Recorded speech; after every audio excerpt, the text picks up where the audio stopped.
Hello everyone, मेरा नाम है कित मिश्रा और आप देख रहे हैं online teaching OT. Online teaching OT के आज इस वीडियो में मैं आज आपके सामने लेकर के आया हूँ एक बहुत ही इंपॉर्टेंट डिजीज साइकिल के बारे में जिसका नाम है पोटैटो स्कैब।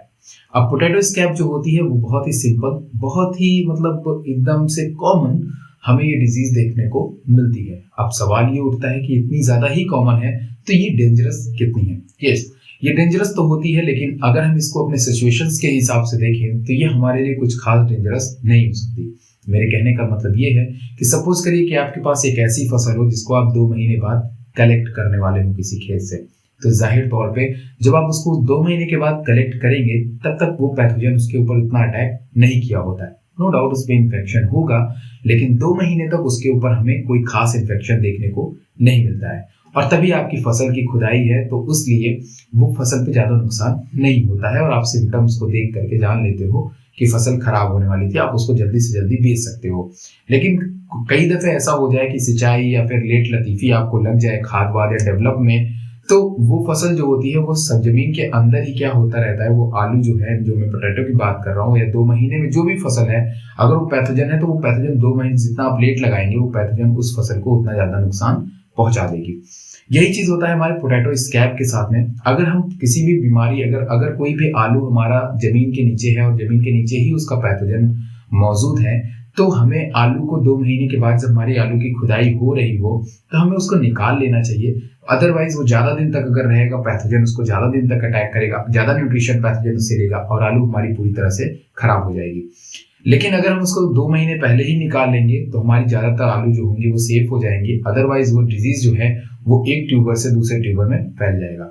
आप सभी को पता है जो हमारा आलू होता है, अगर मैं उसके बोटेनिकल नेम की बात करूं तो उसको हम लोग सोलेनम ट्यूबरोसम के नाम से जानते हैं। अब चूंकि वो ट्यूबर होता है तो इसलिए हम उसको ट्यूबरोसम भी कहते हैं। ट्यूबर इस तरह का ट्यूबर होता है आलू हमारा जो होता है कि वो बहुत ही ज्यादा कार्बोहाइड्रेट रिच होता है। तो अगर मैं इंट्रोडक्शन की बात करूं तो इंट्रोडक्शन में कॉमन अगर मैं डिजीज साइकिल की बात करूं तो जिस तरह से मैं आपसे सबसे पहली चीज बात करता हूँ इंट्रोडक्शन के बारे में, फिर कॉजल ऑर्गेनिज्म के बारे में, फिर सिम्टम्स के बारे में और फिर डिजीज साइकिल के बारे में और लास्ट में हम लोग बात करते हैं कंट्रोल के बारे में। तो अगर यहाँ पे सिंपल इंट्रोडक्शन की बात करें तो हमारे बैक्टीरिया की एक स्पीसीज पाई जाती है जिसका नाम है स्ट्रेप्टोमाइसिस स्कैबीज।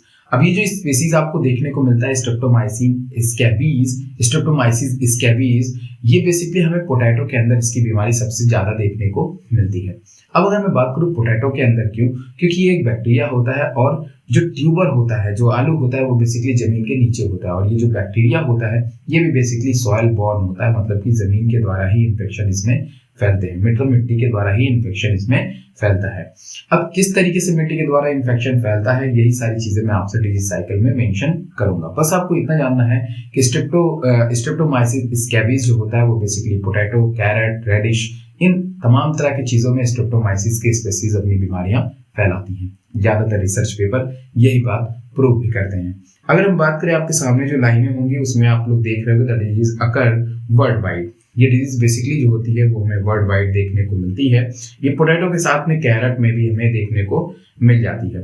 अगर हम बात करें तो ये कभी भी जो है पूरे मतलब फसल को नुकसान नहीं पहुंचाती है। अगर आपके आलू की पूरी फसल है तो उसको उतना नुकसान नहीं पहुंचाती। रीजन देखिए, आपको मैं आज एक सबसे बड़ा रीजन बता देता हूं जो लोग बहुत ही ज्यादा इस चीज को नहीं एक्सप्लेन करते हैं। ऐसी डिजीज जो बेसिकली सॉइल बॉर्न होती हैं वो तब तक नहीं फैलती हैं जब तक हम उनको खेतों की जुताई और गुड़ाई नहीं कर देते हैं। आलू एक ऐसी फसल होती है जो जमीन के नीचे उगती है और जमीन के नीचे का जो इन्फेक्शन होता है ना वो बहुत ही कम देखने को, स्प्रेड बहुत ही कम होता है, क्योंकि जो स्पोर जहां पे गिरे हैं वहीं पे वो स्पोर्स, वहीं की वो फसलें जो है वो खराब होंगी। अदरवाइज दूसरी जगह पे वो जल्दी ट्रांसमिट नहीं होते हैं। हाँ, ये चीज हो सकता है कि आप जैसे कि उसी फावड़े का इस्तेमाल कर रहे हो उस जमीन को खोदने पे जहां पे स्पोर्स गिरे हुए हैं, इन्फेक्टेड स्पोर्स गिरे हुए हैं, अब आप उस फावड़े को ले जाकर दूसरे खेत में डाल दोगे तब जाकर के आपके लिए प्रॉब्लम हो सकती है। लेकिन ऐसा बहुत ही रेयर केस में होता है, इसीलिए जितनी भी हमारी सॉइल बॉर्न डिजीज होती है वो फैलती थोड़ा सा धीमी गति से है, इसलिए वो कभी कभी पूरे फसल को नुकसान नहीं पहुंचा पाती है। लेकिन अगर हम बात करें एयर बॉर्न डिजीज की तो भाई वो जरूर आपको पूरे फसल को नुकसान पहुंचा सकती है। इस बात को आपको बिल्कुल हमेशा की तरह ध्यान में रखना होगा। अब यहाँ पे यही चीज हमारे साथ इस डिजीज के साथ भी फॉलो होती है। अगर इस डिजीज की बात करें तो ये जो हमारी डिजीज होती है क्योंकि इनमें इन्फेक्शन सॉइल बॉर्न होता है, सॉइल के थ्रू फैल रहा होता है, इसलिए ये भी इन्फेक्शन बहुत ही ज्यादा नहीं फैलता है, बिल्कुल उसी ट्यूबर के अंदर रहता है जिस ट्यूबर जहाँ पे वो स्पोर्स, जिस जमीन में जो स्पोर्स होते हैं केवल उसी ट्यूबर्स के अंदर तक हमें इन्फेक्शन देखने को मिलता है। और अगर हम इन्फेक्शन को जल्दी से खोज लेंगे तो हम बड़े आसान से उसको निकाल सकते हैं। तो यहाँ पे जो हमारा मेन होस्ट होता है वो कौन होता है, वो होता है हमारा सोलेनोम ट्यूबरोसम, जहाँ पे हम लोग पोटैटो स्कैब के बारे में आज इसी सब चीजों के बारे में बात करेंगे कि किस तरीके से ये हमारा जो पोटैटो है वो किस तरीके से इस पैथोजन के साथ में काम करता है, ये पैथोजन किस तरीके से हमारे पोटैटो को इन्फेक्ट करता है और कितनी खतरनाक डिजीज फैलाता है। इनसे होने वाली जो डिजीज होती है उसमें कॉर्क लाइक स्ट्रक्चर डेवलप होते हैं, जो कि हम लोग आगे सिम्टम्स में देखेंगे। अगर हम कॉजल ऑर्गेनिज्म की बात करें तो ये स्ट्रेप्टोमाइसिस स्कैबीज जो होते हैं वो बेसिकली हमारे पोटैटो में पाए जाते हैं। साथ में बहुत सारी और भी इनकी स्पीसीज होती है स्ट्रेप्टोमाइसिस की, जो कि डिफरेंट टाइप्स के प्लांट्स को नुकसान पहुंचाती हैं, जैसे कि कैरेट, रेडिक्स, इन तमाम तरह की चीजें जो हैं वो हमारे पोटैटो को नुकसान पहुंचा देती हैं। अगर दूसरी तरफ हम बात करें सिम्टम्स को लेकर के, तो सिम्टम्स आप सभी लोग जानते हो कि क्या होता है कि जब इस तरह का सिम्टम्स होता है तो आपको बगल में डायग्राम दिख रहा होगा। शुरुआत में इनके सिम्टम्स बहुत ही माइन्यूट होते हैं, हल्के हल्के से येलो कलर के स्पॉट्स देखने को मिलते हैं आलू के ऊपर, येलो और थोड़ा हल्का ब्राउन, लेकिन कोई भी फिजिकल ऐसा नहीं लगता है कि यार उसके ऊपर कोई ऐसा उधड़ गया है, उसका जो स्किन है, मतलब उसकी जो एपिडर्मिस है या फिर पेरिडर्म है वो उधड़ गई है, ये हमें देखने को नहीं मिलता है। लेकिन जैसे जैसे आलू में और ज्यादा इन्फेक्शन इसका फैलता जाता है, आलू में जैसे किसी की आप अगर फटी एड़ियों को देखो तो बीच में गड्ढा हो जाता है, किनारे किनारे उनका पूरा का पूरा जो चमड़ा होता है वो आपको दिखाई देता है, मतलब कुछ इस तरीके से। जैसे मेरी उंगली है तो ये ऊपर का जो दोनों है ये हमारा स्किन्स है और बीच वाला जो है वो क्या है हमारा, ये क्या है हमारा गड्ढा है, इस तरीके से। देखिए ये हमारा गड्ढा होता है और बीच से उसकी जो स्किन उतरी है वो, जैसे अगर आपने देखा होगा कि जब किसी को गोली लगती है तो बिल्कुल गोली का छेद हो जाता है, किनारे किनारे उसके सारे चमड़े हो जाते हैं जो हट जाता है वहां से, ठीक है। तो इस तरह का स्ट्रक्चर हमें देखने को मिलता है और इस तरह के स्ट्रक्चर को हम लोग कहते हैं कॉर्क लाइक स्ट्रक्चर, जो आपको यहाँ पे दिखाई दे रहा होगा। कभी कभार आलू में दरारें पड़ जाती हैं, ये भी चीज देखने को मिलता है, जिसको हम लोग बोलते हैं कॉर्क लाइक स्ट्रक्चर हमें वहां पे देखने को मिलता है।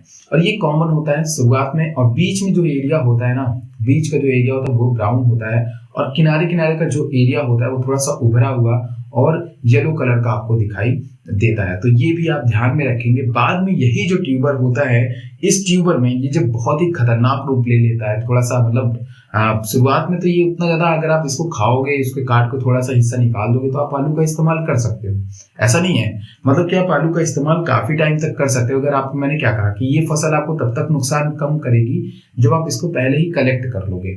मतलब अगर हमारी कोई फसल आलू की है और उसकी मान लो खुदाई 2 महीने तक की है, तो अगर हम 2 महीने में उसको निकाल लेते हैं तब तो दिक्कत नहीं है। अगर वो थोड़ा मोड़ा इन्फेक्टेड है तो वो काट फूट के काम चल जाएगा, पर अगर हम उसको लेट करेंगे निकालने में तो आलू उतनी ज्यादा खराब हो जाएगी। और कंडीशन ये होगी जो आपको डायग्राम में दिखाई दे रहा है। तो डायग्राम में आपको क्या दिखाई दे रहा है कि जो कॉर्क लाइक लेजन है वो बढ़ता चला जाता है, और उसके बढ़ने से क्या होता है कि जो हमारा कॉर्क लाइक स्ट्रक्चर, उसके अंदर अप्रॉक्स 4 mm तक का जो होता है वो होल हो जाता है, जिसके कारण वो आलू पूरी तरह खराब होने की तरफ बढ़ जाती है और वो खाने लायक नहीं रह जाती है। नो डाउट इससे कोई बीमारी तो नहीं फैलती इंसानी शरीर में, लेकिन हाँ चूंकि बैक्टीरिया है तो भाई थोड़ा मोड़ा तो नुकसान पहुंचा सकता है, लेकिन हाँ कोई भी जानलेवा टाइप का आपके ऊपर इफेक्ट नहीं पड़ता है, मतलब कोई बीमारी नहीं होती है। आप इतनी बात ध्यान में रखें, ये बैक्टीरिया कोई पैथोजन मतलब कोई हार्मफुल कंपाउंड रिलीज नहीं करती है बैक्टीरिया, इसलिए ये उतने दिक्कत नहीं करते हैं। अगर दूसरी तरफ हम बात करें यहाँ पे कि लास्ट में जब सीवियर हो जाती है, डिजीज बहुत ही ज्यादा डेंजरस कंडीशन में फैल जाए आलू में, तो उस समय क्या होता है, ये पूरी आलू के कार्बोहाइड्रेट को खत्म कर देती है और बिल्कुल एक माटी का ढेर ही बचता है उस आलू के अंदर। मतलब वो फसल पूरी तरह, वो ट्यूबर पूरी तरह से खराब हो जाता है, जिसके भी अंदर वो इन्फेक्शन लंबे टाइम तक रहता है वो। तो ये था हमारा सिम्टम्स। अगर हम बात करें उसके बाद डिजीज साइकिल की, तो डिजीज साइकिल में आप सभी लोग ध्यान से सुनिएगा। डिजीज साइकिल के अंदर क्या होता है कि हमारा एक नॉर्मल और एक नेचुरल प्लांट होता है, जो कि पुराने स्पोर, जो ऑलरेडी स्पोर हमारे वहां पे पड़े हुए हैं, जमीन में पड़े हुए हैं, उन स्पोर जो होते हैं वो ट्यूबर पे अटैक कर देते हैं। वही चीज यहाँ पे लिखा है, spore can in fact develop tuber in soil with a wide range of temperature 50 to 80 Fahrenheit. अगर वहां का टेम्परेचर 50 to 80 फ़ारेनहाइट के आसपास में है तो जो पैथोजन है वो एक्टिवेट हो जाता है। साथ में जो पीएच है वो भी कहीं ना कहीं आपका कम होना चाहिए, ठीक है। मतलब एसिडिक का क्लाइमेट में जो हमारा पैथोजन है वो बेसिकली इसके लिए अच्छा माना जाता है, और जो आलू है वो भी इसी कंडीशन में ग्रो अच्छी करती है। तो उस समय क्या होता है कि जो स्पोर है वो जो है वो इसको इन्फेक्ट कर देते हैं जब क्लाइमेट जो है अप्रॉक्स 50 से 100 फ़ारेनहाइट के बीच में हो, और जो सॉइल का जो पीएच हो, मतलब जो एसिडिटी और बेसिडिटी हो, वो भी पीएच वैल्यू जो है वो 7 के नीचे हो, तो ये भी कहीं ना कहीं कॉज करने की देन हो सकती है, इन्फेक्शन को बढ़ाने की देन हो सकती है। तो फेवरेबल कंडीशन आपको बता दी है पैथोजन की। अगर यहाँ पे बात की जाए दूसरी कंडीशन, तो क्या होता है कि ये कंडीशन होता है हमारे विंटर की कंडीशन होती है, और इस कंडीशन में क्या होता है कि धीरे धीरे जो हमारा स्पोर होता है वो हमारे आलू की तरफ बढ़ना शुरू कर देता है, और आलू की तरफ बढ़ते हुए उसके ऊपर जो पेरीडर्म होता है जो आलू के ऊपर, उसको रप्चर कर देता है, और उसको वहीं पे क्या होता है, रप्चर क्या करता है, वहीं पे हमारी लेंटिसेल्स होती हैं। क्या होती है? लेंटिसेल्स। अगर आपको लेंटिसेल्स नहीं पता है तो लीफ में जैसे स्टोमेटा होती है, उसी तरह स्टेम, फ्रूट और ट्यूबर्स वगैरह पे हमारे छोटे छोटे लेंटिसेल्स मतलब पोर्स पाए जाते हैं। ये नेचुरल होते हैं, ये नॉर्मल नहीं होते। ये क्या होते हैं? नेचुरल होते हैं लेंटिसेल्स। अगर नहीं जानते हो तो जाकर के प्रीवियस वीडियो देख लेना, मेरा टिश्यू वाला आपको वहां मिल जाएगा। तो लेंटिसेल्स होता है, लेंटिसेल से होते हुए जो पैथोजन है ये आलू के अंदर एंटर कर जाता है। वहीं पे पेरीडर्म होती है, लेंटिसेल से होता हुआ वो अंदर एंटर कर जाता है, और जैसे ही वो आलू के अंदर एंटर करता है लेंटिसेल से, जो एक नेचुरल ओपनिंग होती है, वहां से जैसे वो नीचे करता है, वहां पे इसको जितनी भी सेल उस दरमियान होती है उन सारी सेल से न्यूट्रिशन को लेना शुरू कर देता है, और अपनी माइसीलियम को, अपनी जो भी बॉडी है उसको फैलाना उसके अंदर शुरू कर देता है। क्योंकि देखो सीधी सी बात है, वो न्यूट्रिशन कैसे लेंगे? माइसीलियम के द्वारा ही लेंगे। वो अपनी बॉडी, अपनी एक जो बॉडी है वो अंदर लेके जाएगा, अपनी ब्रांचेस को क्या करेगा? बढ़ा देगा। वही ब्रांचेस क्या होती हैं? हमारी माइसीलियम होती हैं, और माइसीलियम जो है उन सेल से फूड को धीरे धीरे लेना शुरू कर देंगे, जिससे कि जो हमारे नंबर्स ऑफ सेल्स आपको दिख रहे होंगे वो कम होते चले जाते हैं, रेड्यूस होते। जब नंबर ऑफ सेल्स धीरे धीरे रेड्यूस होते चले जाते हैं, इन्फेक्शन बढ़ता चला जाता है, तो जो माइसीलियम है वो क्या करती है? नीचे की तरफ और प्रेस करती है, मतलब कि और ज्यादा डीप आलू के अंदर आने की कोशिश करती है, जो कि आपको दिख रहा है। तो कहते हैं द कॉर्की लेयर, जो वहां पे कॉर्की लेयर बन जाती है, वही कॉर्की लेयर जो होता है वो क्या करता है? Infected the area outward. वो कॉर्की लेयर क्या होता है? ऊपर की तरफ चली जाती है। साथ में जो हमारा पैथोजन होता है वो नीचे की तरफ पुश करता है आने के लिए। आगे कहते हैं as the first cork layer is penetrate और a new one form below, जैसे ही वो एक कॉर्क को पेनेट्रेट करके आती है, दूसरी कॉर्क, एक कॉर्क पूरी बन जाती है, दूसरी कॉर्क फिर से बननी शुरू हो जाती है। मतलब कि ये लेयर वाइज जो होती है वो कॉर्क उसमें बनाती चली जाती है जितने एरिया को इन्फेक्टेड करते हैं। कहते हैं कि a first cork layer is penetrate, a new one form below, repeating the cycle and resulting to new developed large scab lesion। और धीरे धीरे जैसे जैसे वो कॉर्क बनाती जाती हैं, नीचे आती चली जाती हैं, और कॉर्क हमारे बनते चले जाते हैं, और नया लेसन बनता, नया रीजन बनता हमारा चला जाता है। वो लेजन क्या है? जहां पे इन्फेक्शन हमारा फैल गया है, तो वो इस चीज को हम लोग क्या बोलते हैं? लेजन कहते हैं। तो कुल मिलाकर के देखिए यहाँ पे क्या होता है, कुल मिलाकर के यहाँ पे ये होता है कि जो हमारा कॉर्क होता है ना, कॉर्की लेयर, जो वहां पे आपको लेयर दिख रही है, दैट्स अ कॉर्की लेयर। यही जो कॉर्की लेयर होता है वो नीचे बनती हुई चली जाती है, एक के बाद एक, जहां जहां हमारा इन्फेक्शन फैलता चला जाता है। और जो कॉर्क सबसे ऊपर वाली लेयर है वो क्या होती है? वो कॉर्क हमें ऊपर की तरफ इस तरह से दिखाई देती है, और नीचे पूरा हमारा डीप गड्ढा हो जाता है। और उसके बाद लास्ट में आपको स्ट्रक्चर जो दिखाई दे रहा है वो हमारे आलू का स्ट्रक्चर दिखाई दे रहा है, जो कि आपको दिख रहा होगा। यही हमारा आलू का स्ट्रक्चर होता है। और अगेन ये आलू जो है वो पूरी तरह से इन्फेक्टेड हो चुकी है, और अब ये जो आलू होती है ये हमारे जमीन में पड़ी होती है, जो कि आपको बगल में दिख रहा होता है। जब यही आलू हमारे जमीन में पड़ी होती है, इन्फेक्टेड होती है, तो इन्हीं से, तो यहाँ पे आप देख रहे हैं जो हमारा आलू है वो बेसिकली क्या हो जा रहा है? गिर जा रहा है वो जमीन में, हमारा जो इन्फेक्टेड है। जैसे ही विंटर खत्म होती है, धीरे धीरे विंटर खत्म होती है, पतझड़ का टाइम आता है, वो आलू जो होता है वो हमारा बेसिकली काफी ज्यादा इन्फेक्टेड हो जाता है, और वो जमीन पे पड़ा रहता है। जमीन पे पड़े रहने के कारण जब क्या होता है, किसान दोबारा उस खेत से आलू को निकालने की कोशिश करता है, तो उसके जो इन्फेक्टेड पार्ट है आलू के वो वहीं पे जो इन्फेक्टेड पार्ट्स मतलब जो बैक्टीरिया के जो हमारे माइसीलियम है वो उसी सॉइल के साथ में गिर जाते हैं वहीं पे। वो ट्यूबर निकालने के लिए करता है लेकिन वो कुछ इन्फेक्टेड पार्ट क्या होते हैं उसी सॉइल में गिर जाते हैं। जब उस सॉइल में जो गिरता है वो होता है हमारा बेसिकली माइसीलियम और इन स्प्रिंग वेजिटेटिव माइसीलियम। आगे कहते हैं कि जो इन स्प्रिंग जो वेजिटेटिव माइसीलियम है वो और उसी के साथ में एक होता है स्पोरोजीनस माइसीलियम। वो दो चीजें जो होती हैं वो बहुत ही इंपॉर्टेंट होती है, जिसमें जो वेजिटेटिव माइसीलियम होता है उसका तो कोई खास रोल नहीं होता है, लेकिन इसमें जो स्पोरोजीनस माइसीलियम होता है ये आगे जाकर के छोटे छोटे स्पोर बना लेती हैं।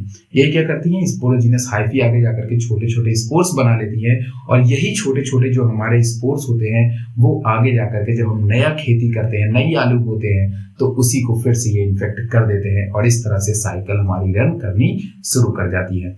तो आप सभी को समझ में आया। सबसे पहले मैं क्या बोला आपसे कि अनइन्फेक्टेड प्लांट था, उसमें स्पोर्स आए लगे, स्पोर्स लगने के बाद उसमें कॉर्क लेयर का फॉर्मेशन किया। कॉर्क लेयर के फॉर्मेशन के बाद उसमें क्या हुआ कि कॉर्क लेयर फॉर्मेशन के बाद धीरे धीरे कब होता गया कॉर्क लेयर फॉर्मेशन, जब इन्फेक्शन बढ़ता गया, माइसीलियम बढ़ती गई, आलू पूरी तरह से इन्फेक्टेड हो गया, कॉर्क लेयर जैसी एक कॉर्क जैसी हमें एक स्ट्रक्चर मिल गया, कॉर्क लाइक स्ट्रक्चर अपीयर हो गए, सिम्टम्स दिखने शुरू हो गए।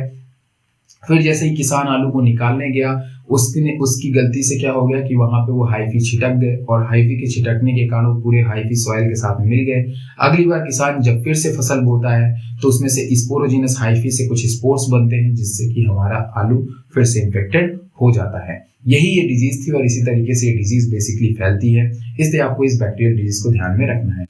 अगर हम इसकी कंट्रोल की बात करें तो कंट्रोल में देखते हैं तो इसमें लिखा हुआ है chemical treatment such as 3,5 dichlorophenoxy acetic acid, जिसको हम लोग बोलते हैं 2,3,5-D टीलोन and tend to cause plant injury. A few antibacterial compound have proved effective. यही ऐसे केमिकल्स हैं जैसे कि हमने क्या बताया 3,5 डाइक्लोरोफेनॉक्सी एसिटिक एसिड। ये काफी ज्यादा ऐसा है कि अगर कोई प्लांट अफेक्टेड हो चुका है तो ये केमिकल उसमें मदद कर सकता है। A few antimicrobial compound have proved effective. ये सारे माइक्रोबियल कंपाउंड जो इस पे इफेक्टिव है, और भी जो भी ऐसे एंटीमाइक्रोबियल कंपाउंड है अगर आप उनका इस्तेमाल करते हो तो वो काफी ज्यादा यूजफुल हो सकते हैं। तो एंटीबैक्टीरियल एंटीमाइक्रोबियल का इस्तेमाल आप बेसिकली कर सकते हैं। दूसरी चीज ये सलाह दी जाती है कि भाई आप अक्सर इस बीमारियों के लिए एसिड रेजिस्टेंट वैरायटी का इस्तेमाल करिए आलू का, जिसके अंदर ये बीमारियां न फैलें। वो सबसे ज्यादा इफेक्टिव होती हैं और अच्छी भी होती हैं। साथ में अगर हम बात करें कि हम इसको प्रिवेंशन और कंट्रोल कैसे कर सकते हैं, कि कैसे इसका रख रखाव कर सकते हैं, तो देखिए इसके रख रखाव का भाई देखिए एक ही तरीका है। इसके रख रखाव का एक ही तरीका वो ये है कि आप सभी जो है जब भी आप खेती करिए तो आप ध्यान में रखें कि आप जो ऑपरेटर्स का इस्तेमाल कर रहे हैं, जिस सूस का इस्तेमाल कर रहे हैं, उसको स्पेशली उस खेती के लिए इस्तेमाल करिए। खासकर आलू वगैरह की जब आप छटाई गुड़ाई करने जाइए तो आप उसका इस्तेमाल करिए। उसके साथ में आप कुछ एंटी माइक्रोबियल कंपोनेंट का इस्तेमाल करिए जमीन में पहले से ही, उस जमीन के अंदर पहले से ही आप करिए इस्तेमाल, ताकि वो जमीन ऑलरेडी पहले से ही एक तरह से सैनिटाइज हो जाए, अदरवाइज उनको माइक्रो ऑर्गेनिज्म फिर से नुकसान पहुंचा देंगे। आशा है आपको वीडियो पसंद आया होगा। पसंद आया होगा तो चैनल को लाइक करिएगा, शेयर करिए, सब्सक्राइब करिएगा, और डिजी साइकिल का आपको ये वीडियो सेगमेंट कैसा लग रहा है, सही लग रहा है, खराब लग रहा है, जरूर बताइएगा। Thank you.